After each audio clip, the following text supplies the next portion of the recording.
Hello.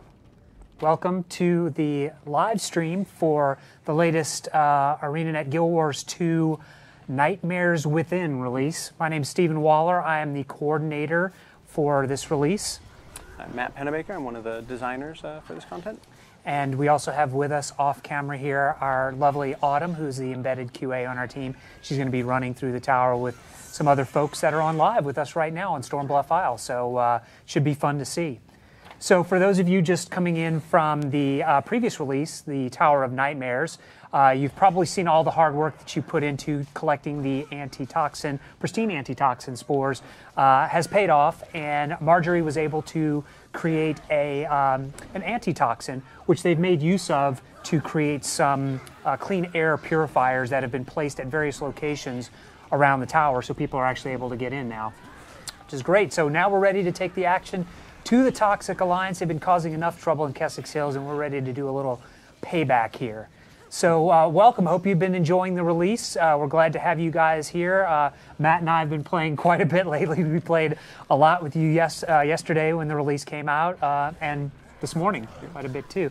Matt was showing me a few things how to play the game. I do have my gas mask already. Oh, very nice. I do not. Thanks for rubbing it in my face. So yeah, here we are. We're on the first floor of the tower. There are actually 3 floors to the tower, and they each have a slightly different theme. And people will be making their way up through the tower to deliver the antitoxin to the heart of the tower, which is at the very top. And you know, when you first arrive, you get the information that some folks have already tried to deliver the antitoxin to the top, but unfortunately, they haven't been seen from again. And so the idea is to make your way to the top, destroy a lot of the Toxic Alliance along the way, hopefully get some good loot, and maybe pick up some of these special keys, which maybe you can talk a little bit about. Sure. Yeah, sort of throughout the tower, you'll find there's 3 different key pieces, and they are sort of, you can get them, all of them anywhere, but they are definitely weighted to the different areas of the tower. So the first floor, I believe, is the blue key, and the second floor is the green key piece, and then the third floor is the pink key piece. You can combine those all together and use them to open the tri-key chest, which is up at the top, and it has a lot of our unique rewards for this content. The idea was to give you things along the way that you're working towards, sort of a goal that you can go get your big drop at the end, and sort of encourage you to play in different areas of the map. Yeah, and some of the unique items that have a chance to drop out of that chest are the on-land air filtration items. We've got the toxic spore back item, and there was one other, exclusive mini pack. Yes. Right.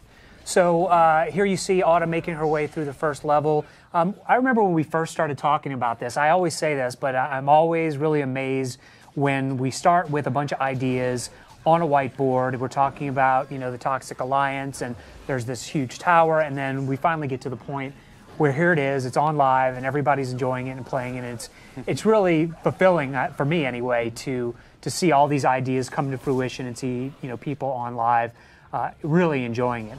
And, Kirill did a lot of really great work. Kirill's the environment artist that worked on this tower, did a lot of great work to sort of refine the overall layout of it and give a nice flow throughout the tower. We also had Ben, who was primarily the point person for doing the content in the tower. We see at the very beginning that you've got the, what do we call them, the toxic offshoots, the sort of mini towers as we call them internally. You get to battle that and get your pristine spore sample.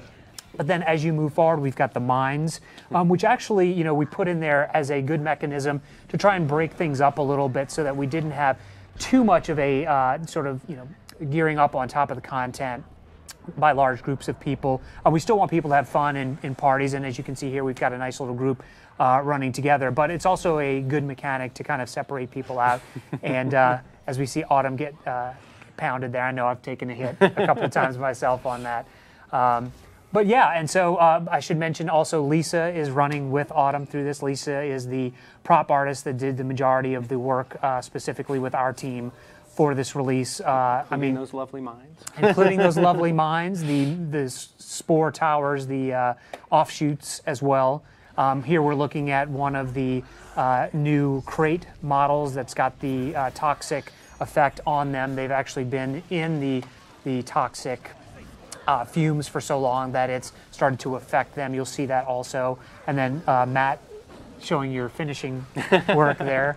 Matt's the mastermind behind it. Maybe you talk a little bit about kind of how you went about coming up with that idea and any challenges you may have had.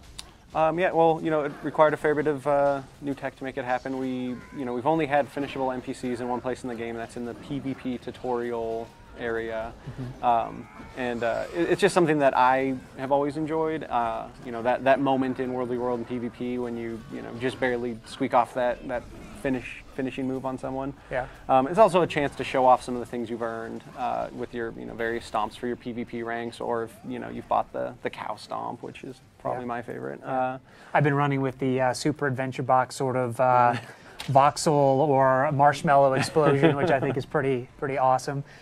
Matt also did a lot of the skills for the Toxic Alliance, so maybe you can talk a little bit about sort of the variety and sort of combinations that you face as you go up through the tower. Yeah, I really wanted to make guys that would kind of work together and synergize in certain ways. And so you'll see there's the Toxic Sorcerer, who is the staff-wielding Sylvari member of the army, will heal his allies really vigorously. And so you definitely want to try and focus that guy if you can, to prevent him from getting everyone else back up.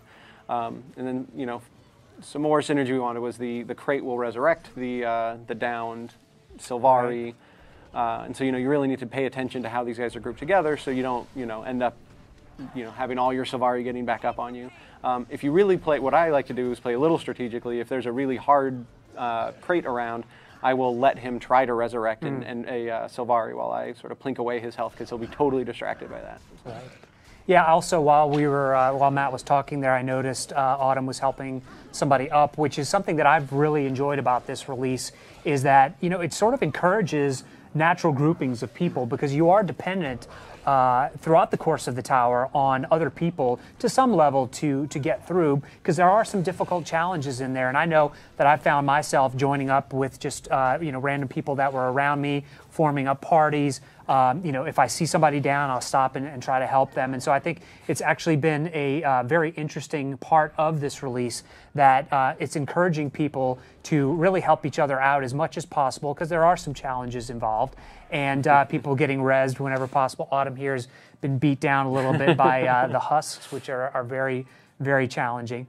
But this is actually one of the first events in the tower where you need to defeat the Toxic Alliance in that area, as well as close off some of the portals that are allowing more of the Toxic Alliance to get in. So there are, I think, 3 different main events that you have to get passed through in the tower, and this is the first floor. Here she is getting rezzed, which is very nice. And the husks are a challenge as well, because they can immobilize you, and if you don't bring along any skills to counteract that, then you're going to be in big trouble with that. Also, moving around, I think, is pretty important. Yeah, so we gave the Toxic Alliance guys a lot of sort of big wind-up skills and sort of persistent area skills, but we didn't give them specifically a lot of immobes or cripples, so that when you do have them grouped up with these husks, then you really have to think about where you're standing and what you're doing, because if they get that immobe on you, and then the Deimos has this big wind-up strike, it can just, you can be in a lot of trouble. Yeah. I remember when we first started talking about this, too, we were really excited about the idea of having this be an open world map, which is what it is, so that we can have a lot of people in there running around together. Dungeons and the technology we have surrounding dungeons specifically is great, but it also is sort of limited to 5-person groups. And, there are some people that maybe feel it's a little bit less accessible to them, which if you haven't tried a dungeon, you should. But in this particular case, it's open world. And so you've got the opportunity to just go into the map and find people to play with. You don't sort of need to have your party formed up ahead of time. You can join up with people that are sort of running similar to you, or maybe somebody that rezzes you, you want to invite them to your party. So I think it's been a really successful release in terms of the social aspects of it as well. We just passed through the first level, and I don't know if you may have seen it there, but we've got the travel golems, which are located at the beginning, at the end of the first 2 floors and at the beginning of the first floor, which are there. Once you've unlocked them, you'll be able to travel to any one of the floors once you've done that. We thought that would be a good mechanism for people to be able to sort of form up and run various levels if they wanted to over the course of this release. So, you know, if you had a lot of fun running first, second, or third floor, that you can just say, hey guys, let's get together and let's go and start on the second floor and progress from there. Yeah, I personally love just farming around on the second floor. There's just always a guy to fight, you know, rushing in from around the corner and stuff. And so I often jump to that one. So. Yeah, and the keys themselves are sort of, as Matt was saying earlier, are more specific to the floors themselves. So if you're looking to get the 3 parts to the keys so that you can combine them into that tri-key chest, so that when you get to the top of the tower, you get to open it and get the cool rewards that are in there, you're going to want to sort of bounce around to the different floors to be able to not only experience sort of the different fights and stuff that are going on, but also to get the key pieces. But if you wanted also, you could go to Thunder Ridge, which is in Kessex Hills, where the camp was that Marjorie and Casimir had set up. And Dee, Marjorie's assistant, is there, and she will actually trade for the key parts for you over the course of release. So this particular level has got a number of spiders as well as the Toxic Alliance, which I know you were saying you were really enjoying running around on this one earlier today. You got to watch out for those spider traps, which I think this party might be pretty close to one. I never catch them in time, and I always run right into them. But then it gives me, you know, a handful of spiders to fight, and I like throwing myself in and battling as much as I can. So. Yeah, they are the spider webs are very inconspicuous. They're very easy to miss, particularly if you're focused in and targeting a particular enemy. You're also seeing some great effects stuff. We have to call out James did a lot of wonderful effects work on this release. You know, I think from the Toxic Alliance particular effects to the environmental effects, they all turned out really well and give this place a very, very unique vibe to it. I'm also thinking about the writers and some of the things that have been written. If you go into certain locations in the tower, we've kind of got sort of mini heart pods that are located. I think we've got like 3 to a level, right? Maybe you could talk a little bit about them. Sure. Yeah. So there's we call them the Nightmare Chambers. Nightmare Chambers.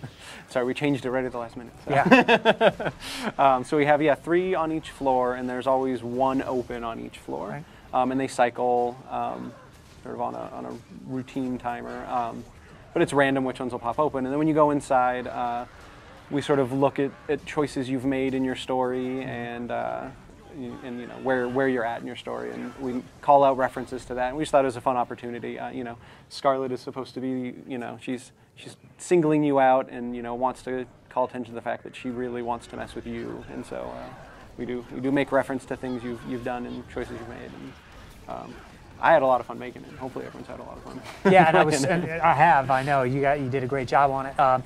The writers also did a great job on putting together the various lines. Scarlet does some taunting while you're in there, which I think adds a very nice sort of atmospheric effect. Here we're also seeing that it's not just about sort of fighting your way through, but some people have gone missing from in and around Kessex Hills, and you'll see them at various points. Some of them are actually people from your personal story as well. Here we're actually rescuing people from these spider cocoons, which is a interesting boss battle that comes up here in a little bit that sort of takes the cocooning to a whole new level. I'll also mention that the effects that you see sort of on the ground and everything else, the environmental effects that Kirill worked on turned out really nice. It helps a little bit with pathing at some level. We sort of debated at one point whether or not we would even have a mini map here. When we were originally talking about this, we kind of said maybe this is more like a haunted house almost. And so we debated that for a little while, but in the end, there's enough sort of alternate passageways and enough ways that we are breaking up the groups that we felt like having that map. And I know Kirill did a lot of work to really make sure that the map turned out really, really well. And Matthew, another one of the designers on this, did some work in making sure that that all came together and that, you know, the way it's designed and unfogged for you works ideally the way that we would want, so that people can really, you know, find their way around inside the tower. Autumn and her gang here are doing a great job working their way through the tower. Autumn was telling us before we started here that she's got her Zerker build going here, so if she goes down, that we can't yell at her for doing that, not that we would, of course. So yeah, I mean, and while the tower is here, there's, the Toxic Alliance hasn't all of a sudden sort of run home to mama and gone inside the tower. They've still got all of the events and sort of base spawns and things going on in Kessex Hills. So there's still plenty of stuff to do out there. You can still get the pristine toxic samples. You can still get your achievements for doing various stuff around there. You can speak to Dee, who is at the base camp. We talked before about being able to trade with her for getting some of the keys, but you can also still get a number of the things from her, which Matt worked on, so he could probably tell a little bit about what those are. Yeah, so and Dee basically stands in for Marjorie, who was in the camp before, and in case you haven't played it, she's there sort of to dole out your rewards. So after you bring in, I don't even remember the number, some number of pristine samples to her, she opens up a vendor for you, and you can buy some new crafting recipes. Yeah, I think it was 50. If I remember correctly. So she sells you the new crafting recipes for, we have some new runes and sigils that all kind of have to, tie into this, they all tie into this content a little bit with how they help you, the stats they give you, and the conditions they apply and stuff like that. And then the new heal skill, which I'm a big fan of. It's the anti-toxin spray, which another new effect from James. I enjoy it a lot.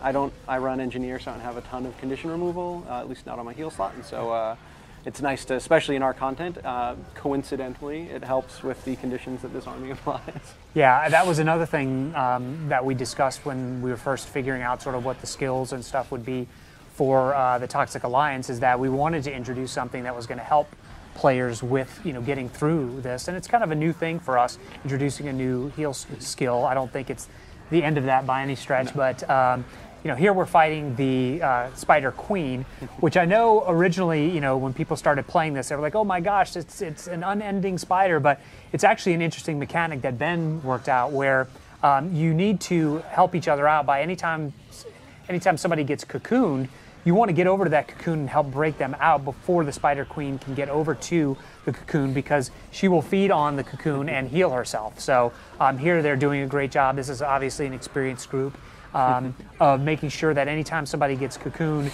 that they destroy the cocoon before the queen is able to get over to them. And then it's just a question of really, dealing good damage to the queen and wearing her down. And this is another one of the sort of bigger boss events that happens within the tower. And I know there's you can get the pristine spore sample, and there's one that's just a random spore that's placed within the tower. In fact, all the event bosses in the tower map are always spore corrupted, so they will always grow a spore node out of their bodies when they die. Yeah, another good thing I think with this release is that a lot of the achievements for the release you're going to get just running through the tower. I know that I was running through and I'd get the bling, and I'm like, oh, awesome, I completed one of my achievements. So there was a focus on trying to make sure that just by playing through the content, that it was going to be easier to sort of get your achievements. And I know a hot item for a lot of people is the meta achievement, right? Yeah. So we've got the gas mask skin for the meta achievement, which is really cool looking, created by our character art department, who also did a number of the unique models for this release. They did some things to enhance the glow effects on the Sylvari, as well as introduce a couple of new looking creatures for the crate, and then also the glow effect. So, but the gas mask is really cool. I know that for Char in particular, Autumn likes to run the Char, and she's been really getting excited about getting her meta achievement, because it looks really, really great on the Char as well as all the other races. And I know for me, I'm still working on getting mine, but I'm really excited about getting it. And here we have another one of those bosses. There are a couple of different places throughout the tower that you're gated for getting progress. One of which is this giant champion worm here, which, if you're not paying attention, you can get beat down pretty good on this one. Yeah, so this is another one that Ben did, and I was really super thrilled with how it turned out. Like I've come across this guy alone, and he was a vet because I was there alone, which is nice. It kind of checks how many people are around and sort of scale appropriately. And yeah, if you're not paying attention, he'll get you. But if you're paying attention and you're being really strategic about your fight, it's still challenging. But you don't feel like he just gets you whenever he wants. So. Yeah. I know the last time that I played this, I was actually sort of maintaining the perimeter, because you will have some worms around the side that will, throw down their AOE, and that'll make it more challenging. So I was kind of focused on trying to make sure that they didn't come up, and when they weren't up, I was attacking the main worm. But it's another one of those things where, we feel like it's a great opportunity for people to just sort of naturally group up and play together and help each other out without having to sort of have a real formal process for doing that, like in other content, which is great. But in this particular case, we really wanted to make sure it felt like you can just jump in at any point in time. You're going to be able to find people to play with and be able to make your way through the tower to get to the top. And it's not easy. I mean, there are some difficult challenges in the tower, but we feel like, the mechanics, the overall vibe and stuff makes it a pretty fun and interesting experience. I know the first time, or maybe the second time I fought the worm boss, I was only with a couple people and we were a little outmatched.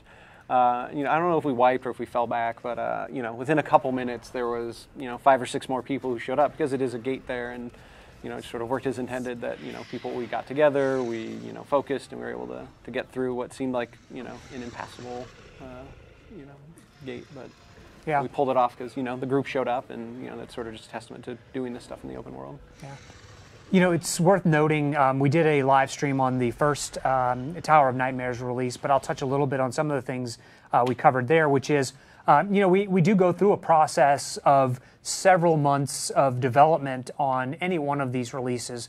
We start with some high-level goals, what we're looking to achieve, what the story parts are for the particular release, what the map may look like. We'll work with our concepting group and art director to define sort of what the tower looks like. I know I've heard several people say that this tower is one of those pieces that actually sort of meets the concept art, the grandeur that we get sometimes in the concept. It is a pretty dramatic, piece of art. Piece of landscape in Keswick's Hills, for lack of a better term, and so it's to see it come to fruition in here has been really great. So once we have those high-level goals, we'll work with the team and different groups to sort of brainstorm around those ideas and try to come up with what we think kind of the core ideas are. The Toxic Alliance, obviously in this case, was a big part of it. How the spores and the antitoxin would come into play, which characters, besides the player being sort of the hero of this, what other B-iconics or iconic characters like Casimir or Marjorie would play in this particular release.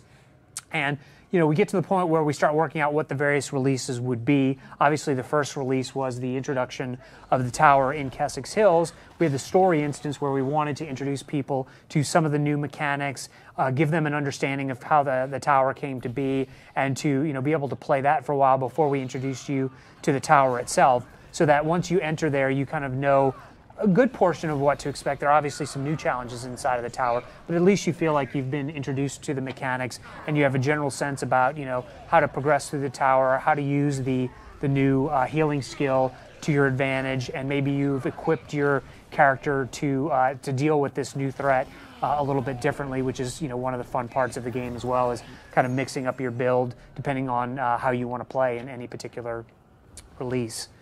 We'll work with a number of different groups, audio in the tower, all the effects, sounds that you hear, the ambient sounds. That's a group that we work with. All of those things take many, many months from the initial sort of idea of what we want to do and those high-level goals to when we're finally getting into the last phase of development.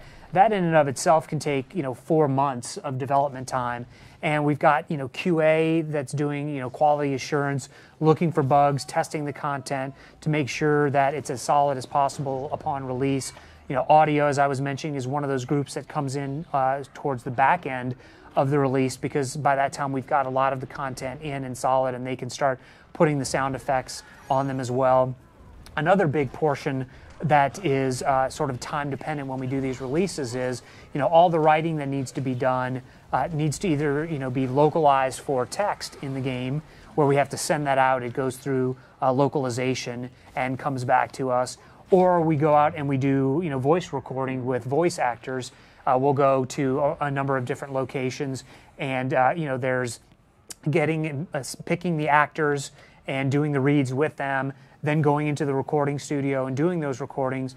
And then once the recordings are done, we actually send it out for localized voice recordings as well. So those are some of the things that take time to kind of go through the process. You know, the development team needs to be at a certain point where they've locked things down for that to progress. And then once we've sort of signed off and handed those things off, there's a lot of work that's done to sort of, you know, sequentially work through getting all of those things, getting them back into the game, getting them QA'd and signed off on. While I've been talking here, there's been a lot of action going on, and maybe Matt can do a little bit of play-by-play here on where we are and kind of what's been going on. Looks like Adam's made it to the 3rd floor of the tower, which is, you know, arguably the most difficult floor. But you know, with a little coordination, you can manage to get through pretty easily, I think. But what's going on here is they're in a area that's just filled with the toxic pollen. You know, the air is just completely polluted with. So as she's running around, they have to find these clean air devices to go sort of catch their breath. You know, pun intended, I guess. Because, you know, that's the only place you can go to actually get away from the toxic pollen, which is, you know, the debuff on her that's causing the occasional fear and the hallucinations and you know, fun and the occasional meowing. Yes, we've enjoyed seeing some of the threads on the where is that cat sound coming from, and people walking outside of their homes and looking for the poor cat. So that was done by one of our audio guys. I think it was Rob who introduced that, and there's some interesting sound in there. I've heard a ribbit, like a frog sound. I think there's a moo. You may mention that. Or maybe you're just going insane. Or maybe you're just insane. Yeah, I was noticing, actually, you talked about the spore. There are certain places where, you know, they've got these stalks that are growing up, not the ones that are the mines. If you run through there, you can get that hallucination, and basically you'll start ticking down, or you'll start ticking damage. And I was realizing when we were playing today that I was finding myself sort of going, where's the nearest, you know, air purifier? I need to get over there and kind of regroup for a minute, because that will tick you down if you're not paying attention to it. I know that a number of people have been enjoying the achievements for jumping down through the tower, both in the interior and the exterior. We never actually measured the height of the tower, but it is pretty tall, but it's also kind of interesting the way it was laid out. And again, our environment art group did a great job of kind of laying it out into almost pie wedges so that you can clearly see on the map, you know, where everything is laid out, and can kind of make your way through it. So it is, you get turned around quite a bit, which was part of what we were hoping for, is that it wasn't just a straightforward run. It's meant to be a little bit of a nightmarish funhouse kind of feeling. And so, you know, we never actually measured it, but it's quite a fun jump. And I know you did some work on changing out the skills that you got when you jump. Yeah, you know, I guess unannounced change. We the flip skill uses new animation, and both the flip and the spin skill now are channeled skills. So you can hold it down and just keep flipping and spinning all you want. And while we didn't measure it, we did time it, and this is actually our highest dive point to date. Yeah, and that's saying something, because we also worked on the Zephyr Sanctum. Yeah, and which was our second highest. Yes, that was the highest at that point. So we've kind of got this trend where we're pushing it to the next level. But that was a fun one. I know these guys were very excited. Matt was excited to get the goggles up there. And at first I was kind of like, oh, goggles at the tower, I'm not sure. And then one day I was like, oh, look, there's goggles right there. And somebody put them in. So it's a lot of fun to do the jump. We prototyped it. And once everyone saw how fun it was, I won the argument. Yes. Prototyping, as Matt mentioned, is a huge part of what we do as well. You know, we've talked about that many times before at ArenaNet, that we iterate, and that's not just something that we say.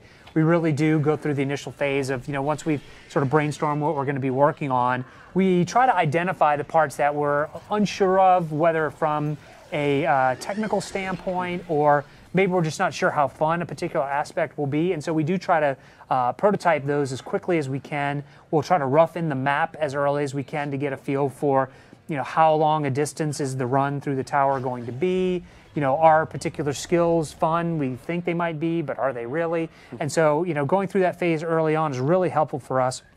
I'll also mention we work with alpha testers, great, fantastic group of alpha testers who provide a lot of feedback on the content.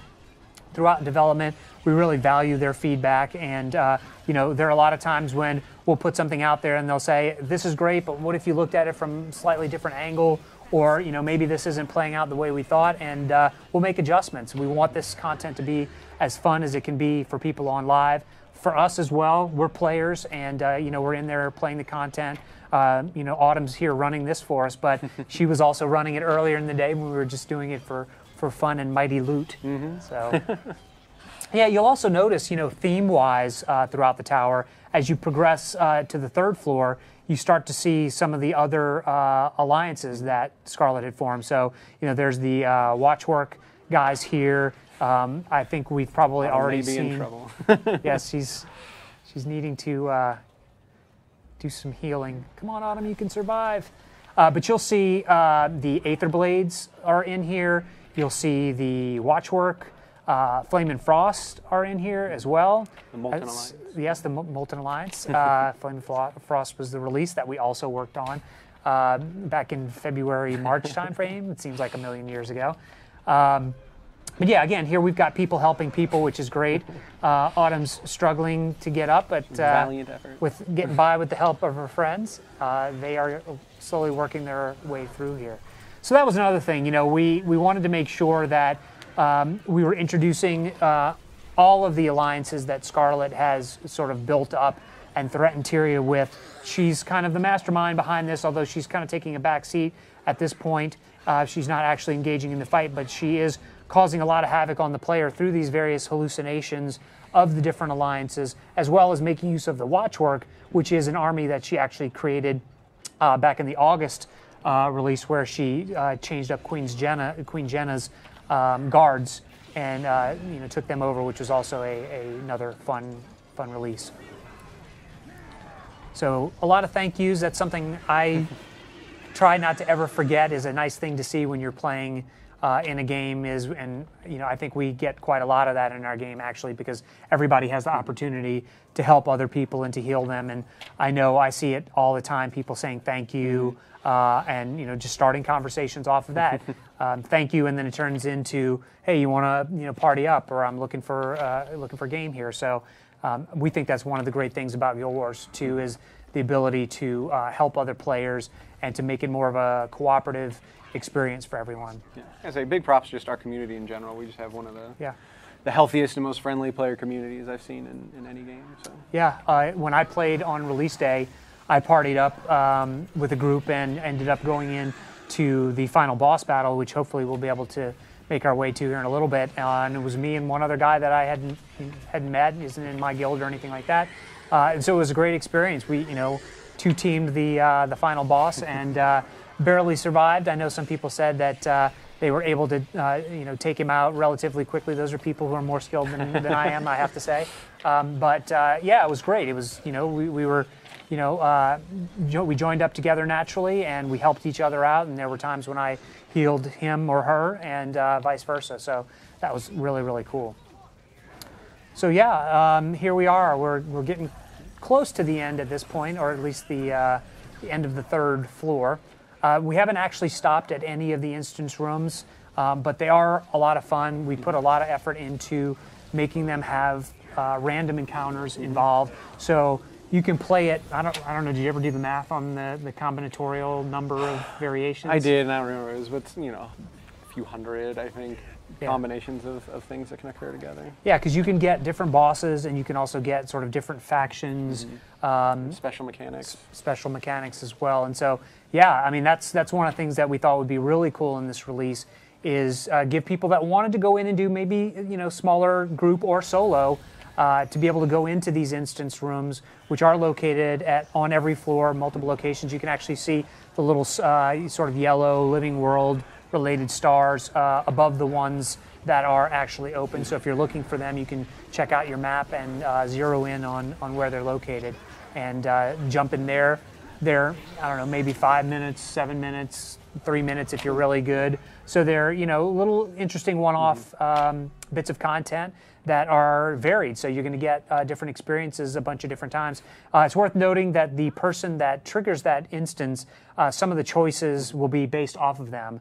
So if you're looking to maybe get a slightly different experience off of someone else's personal story, you might want to let them start the instance. Specific bosses you might be looking forward to fighting. Yes, and there are some interesting ones. We know we've seen people posting. I won't give any spoilers, but there are some interesting folks. And then, here we have the tri-key chest, which when you first start the release, you will get a mail. I think it's from Marjorie, isn't it? Or is it from Casimir?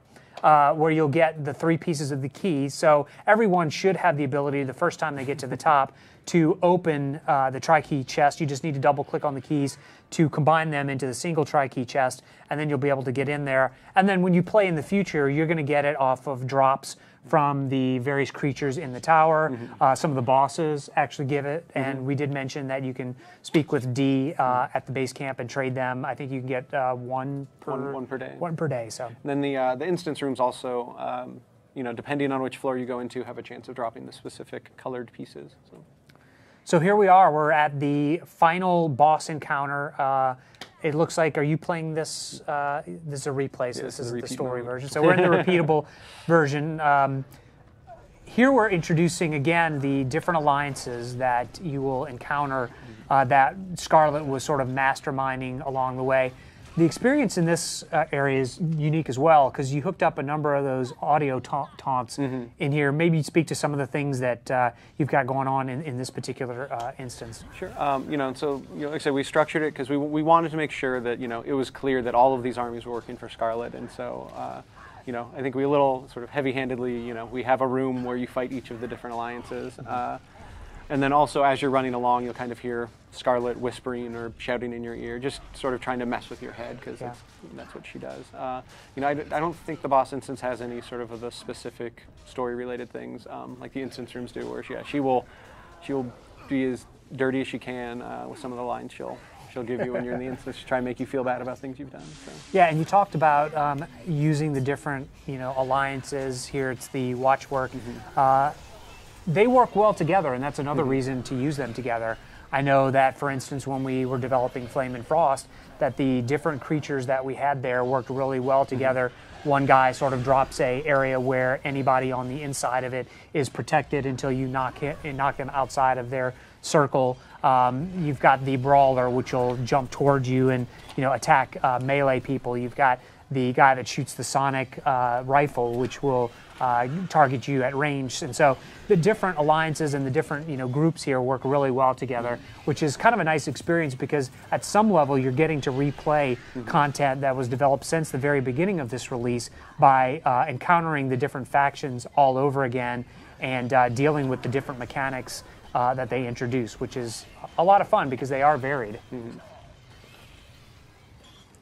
And so as you're making your way through the repeatable version, it's similar in the story version, you're going to have 3 different rooms that you need to go through. And in the nightmare rooms, another component that we didn't mention, which is interesting, is that you are accompanied by a random number of sort of key characters. Like you can have Bram, Rox, Casimir, Marjorie. I'm not sure if there were any other ones that were available. Yeah, Bram, Rox, Marjorie, and Casimir. And in any combination. So in and of that, it's interesting. I know earlier, I think I was rezzing someone, and Bram came over and dropped the shield for us, which was really cool.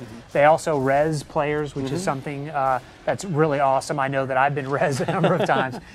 You guys are seeing a trend here on my skill level, but I've been res a number of times by those characters that accompany you, and so it's useful if they get down to actually res them, because they will contribute. I know. They distract and. Oh yeah. Maybe you could talk a little bit about some of the skills you added for Casimir and Marjorie. Yeah, sure. A little bit I wanted to make, it was sort of a split of making them useful and also kind of telling a story with the skills they used. And so Casimir is a mesmer, and but she's not the sort of in-your-face fighting type of person. She has a lot of teleports and she tries to escape from the direct conflict, and then summons illusionary defenders, which will actually help you. They'll mitigate the damage on you when they're out. So she's just this sort of, aloof, staying back, sort of sending in her clones to do the dirty work. And then Marjorie is, who's a necromancer, is much more in your face. She, dashes in and, cleaves into people with her axe and then, escapes back out. She also has a little bit of support on her. She'll, help, clean your conditions and stuff like that. And so that's had a true. lot of fun with them. Yeah, also, it's worth mentioning, you added special ability to Marjorie where you can fix up your gear, right? Yeah. When Marjorie's with you in the story version of the instance, you can talk to her and she can patch you up. She's a former soldier, and so she's got the know-how to patch you up. That's a good insider tip right there. I think if you weren't aware of that, if you have damaged armor, you can talk to her and get that fixed up without having to use a canister or wait until you get outside of the instance. Here we've got the Aether Blades, who are difficult. I would say. I think the Grenadier is probably one of the more difficult ones. There's an elite Grenadier in the tower who has probably killed me a dozen times. You won't fight him in this room, but then they also have their Mega Laser, which you can see targeting spots on the ground, kind of consistently to make you keep moving around and make this fight. You can't just stack up on a guy because it'll just end up getting your whole party destroyed. Yeah, I thought that was a great way to keep people moving in the space. I know one of the challenges that we have sometimes is when people will really just stack up on top of a creature, and so it's something we're conscious of and try to introduce mechanics that make it such that you will move around. You'll get challenged as melee, you'll get challenged as ranged, and we want to make sure that everybody's having sort of an equal level of challenge and being able to showcase the skills that they've developed as a player playing their particular profession with the different skills and traits that they have. And like I was saying before, it's kind of fun to swap out what you're using at any particular time. I know I've been kind of tweaking my build a little bit based on playing in the interior of the tower. Yeah, I hadn't respec'd my build in probably 8 months, and then in playing this, I switched over to start using grenades and have been having a lot of fun. Just sort of starting to spec towards being a grenade engineer for a while. So. Yeah, watch out for Matt too on World versus World because he will pull out his mortar and drop a mortar right in the middle of his Zerg. So if you see him on World versus World, just watch out for that. So earlier you mentioned we sort of the iterative design process, and this Mega Laser, which I am just really sort of excited with how it ended up playing out once I started seeing people play with it. It came in fairly late in the process after a few rounds of feedback, and this room was feeling like it was just missing something, and then I don't know, I just had this idea of what if they were firing lasers at you all the time, and just that one little change, and it was fairly small change to do, just really changed up the feel of this room.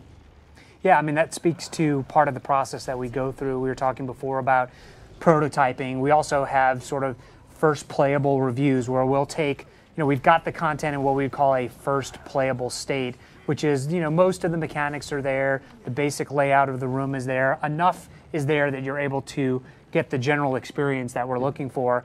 And we will invite people, not only from our team, but stakeholders and a number of people that have interest in the content from around the company to come together. We've got what we call our usability lab, where we've got a number of computers all set up. People can just come in there, drop in and play the content with us, and we'll take note on what people are having fun with, maybe things that they're being more challenged with than we thought. People have a lot of really great ideas on well, what if you did this, or what if you did that, or it would be really great if we could create an item that did X, Y, or Z. And so we'll go through that phase of development where it's a first playable, where we'll collect that feedback, and then we've got time to go back and make adjustments, tweak some things, discuss as a team. Maybe the feedback is, I'm not really sure about this. I wasn't feeling pressured. They're not saying specifically what we should do, but we get the idea, and we'll go back as a team and we'll discuss, okay, well, how can we solve the basic problem of making someone feel pressured, or they're feeling like they're not being pressured, or a melee character feels like they're not as contributing as much in a particular instance because of whatever reason. So those are the kinds of things that we'll take that feedback.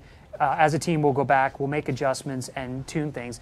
And then eventually we'll get to a point where we would call a final playable, which is, for the most part, everything is there, all the effects, all the skills, all the props, the map layout everything is pretty much locked in.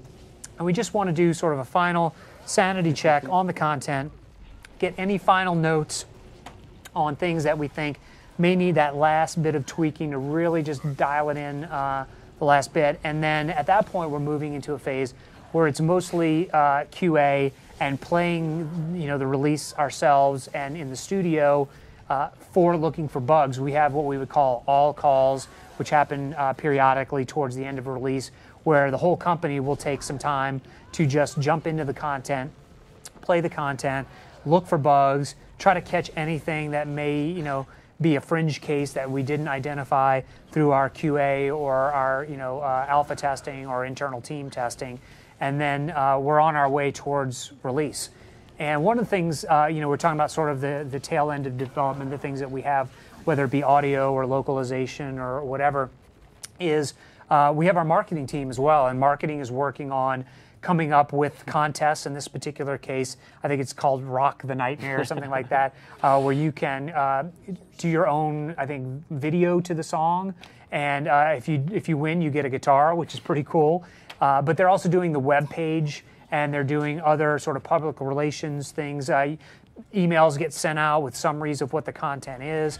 We're putting together our release notes, which are sort of there to help people understand all the new content that's coming in, not just with the living world, but with balance changes or other changes in other parts of the game, whether it's PvP or world versus world, because we do have other parts of the game that are not specifically tied into the living world, although in this release we did introduce some content into world versus world with the toxic offshoots.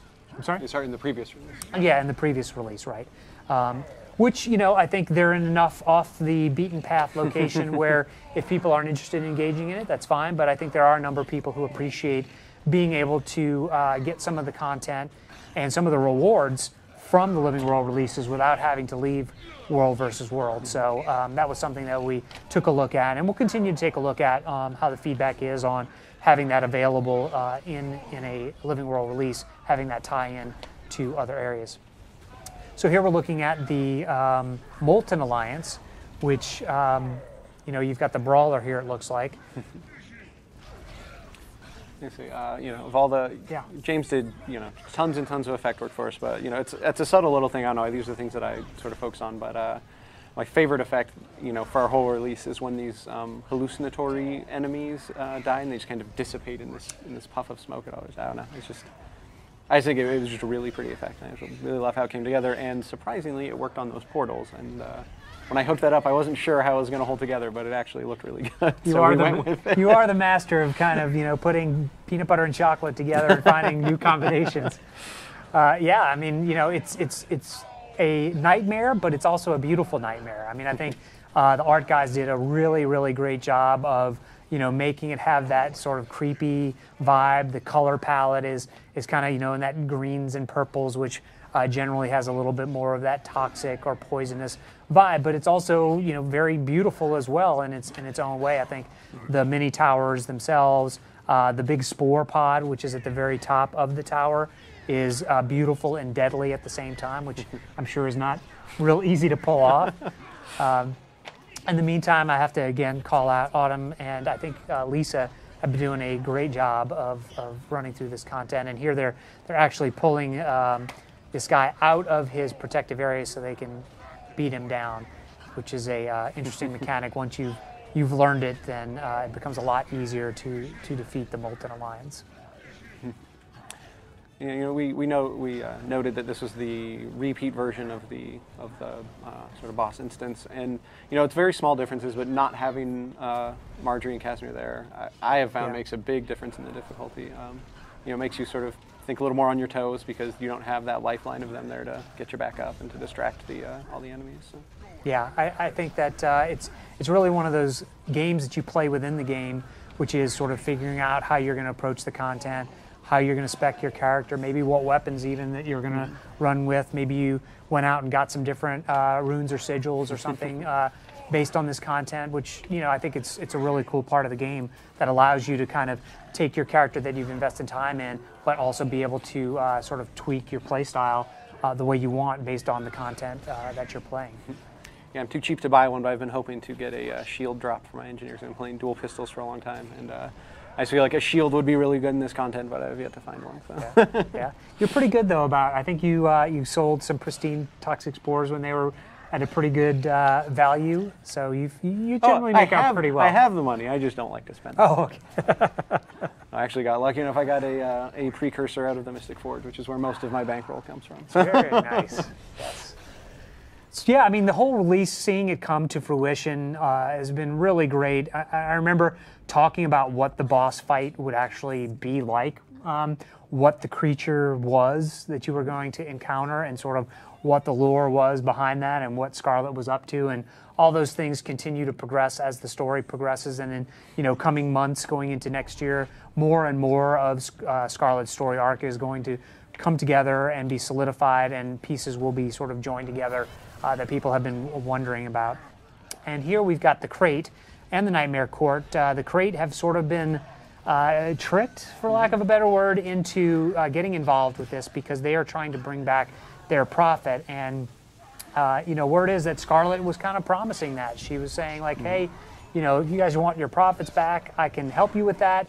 And by the way, I've got these shards from a Crate obelisk. So even though the Crate are generally not a race that has anything to do with anyone, when it comes to their religion, they're pretty passionate about that as well. And so this is one of those times where Scarlet was able to find the right bits and pieces of the puzzle to bring them together for her own purpose.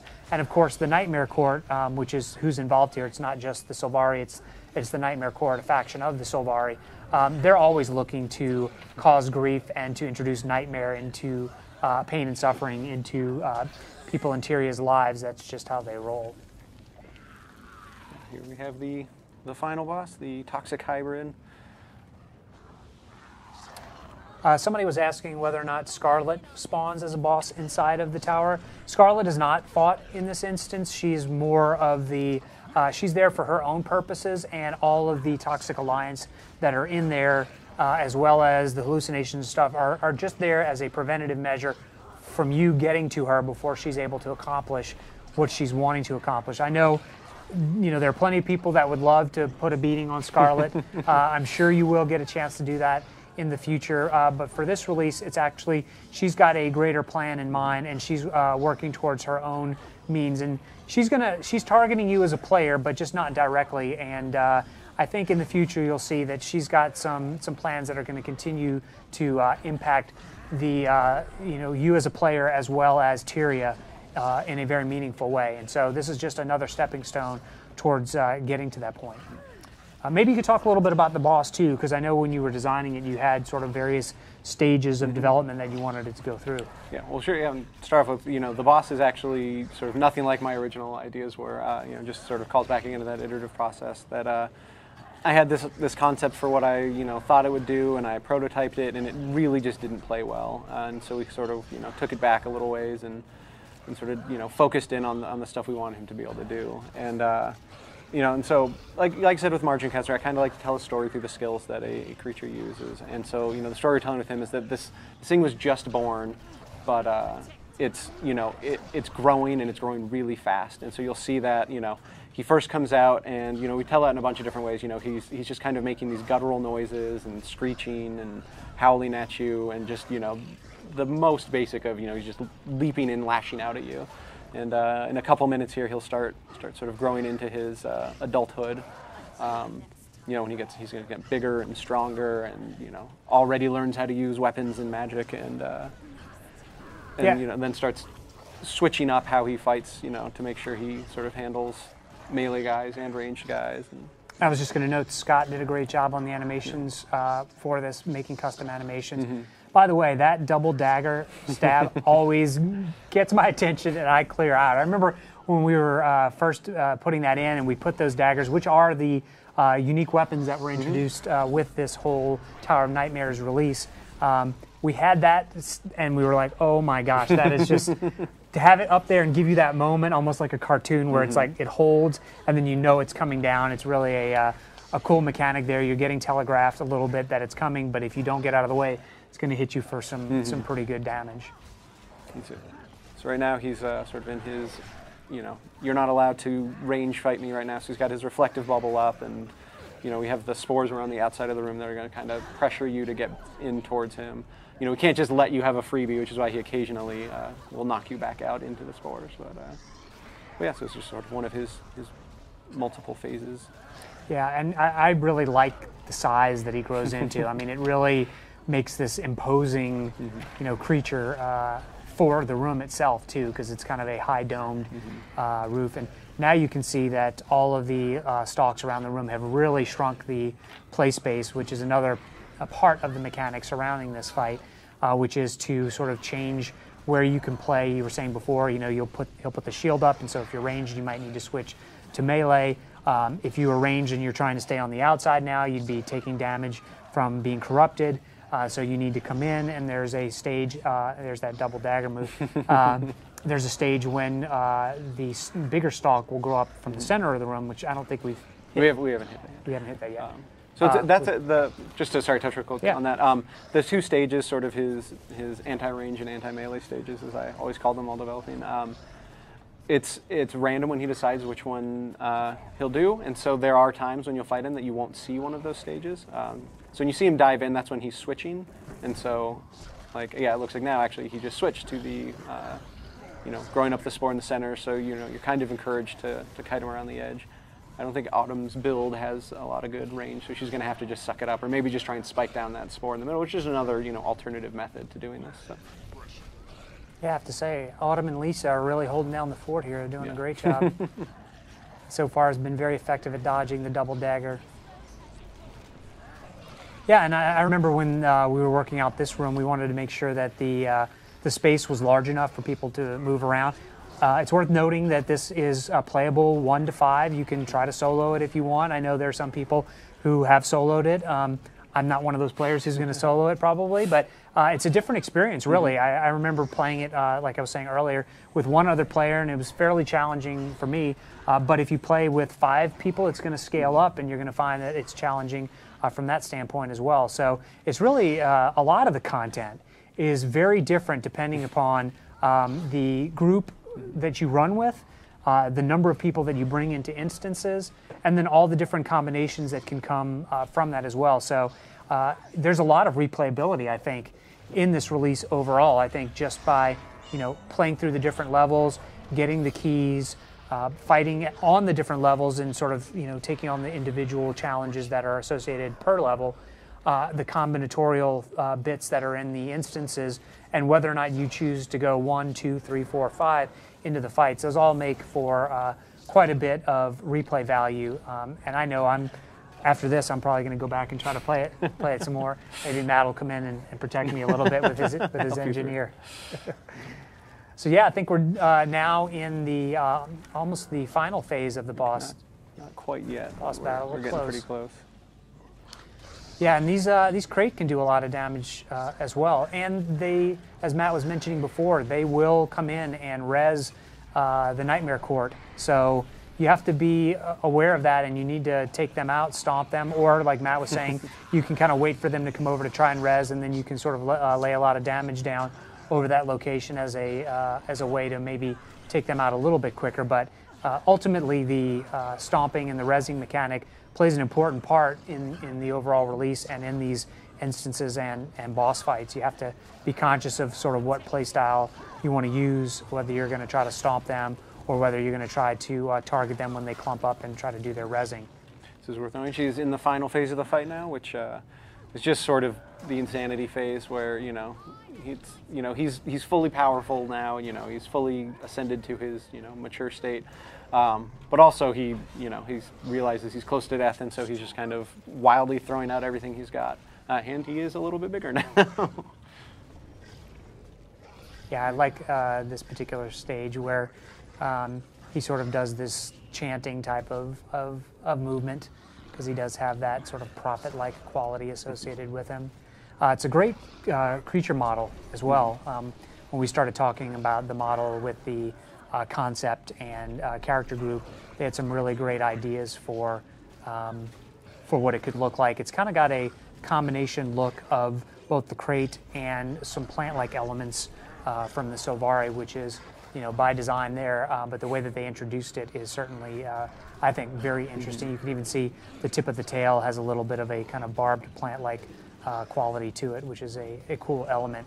And when you see it, transform from its early stages to this phase of the fight, it's pretty cool to see those bits on the back grow out and give it almost like a wingspan, which gives it a really cool presence overall. Very true to the we have to concepts too. give Autumn some props there, and Lisa for taking it to them. And so, your whole purpose, your whole purpose in getting to the top of the tower ultimately was to inject this toxin into the heart of the plant, which is basically the heart of the tower, and you can see that it gets injected there. I think she's got a very special reward too, because they didn't die during the fight. Did you get? Look at that! Oh, and she finally got her medal. gas mask, which if you can't see off screen, she's doing this. She's collected too much loot and cannot carry the. Which is a good problem. A good problem to have. I would throw out that lockpick if I were you. Oh, yes, you there made we room. go. Right. So over the course of the release, people will be injecting the toxin into the plant, the heart of the plant, trying to destroy it. And we're hopeful that people will be able to get up to the top of the tower and do their part to the alternate exit destroy the tower. And as we're wrapping up here, we'll show you one last bit, which is another way that you can exit the tower besides sort of taking the little green star exit, which will take you back to the entrance.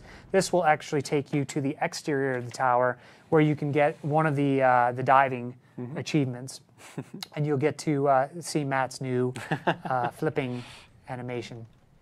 Looks like there's already somebody up there enjoying it.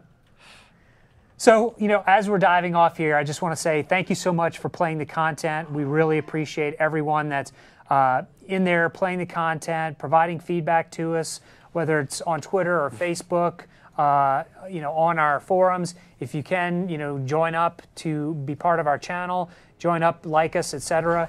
We really appreciate all the time and effort that you guys put into playing the game, and we hope that we've provided something that's going to give you a lot of fun to play over the next couple of weeks. I know I enjoyed making this content, and will enjoy playing it myself. I don't know if you have any parting words.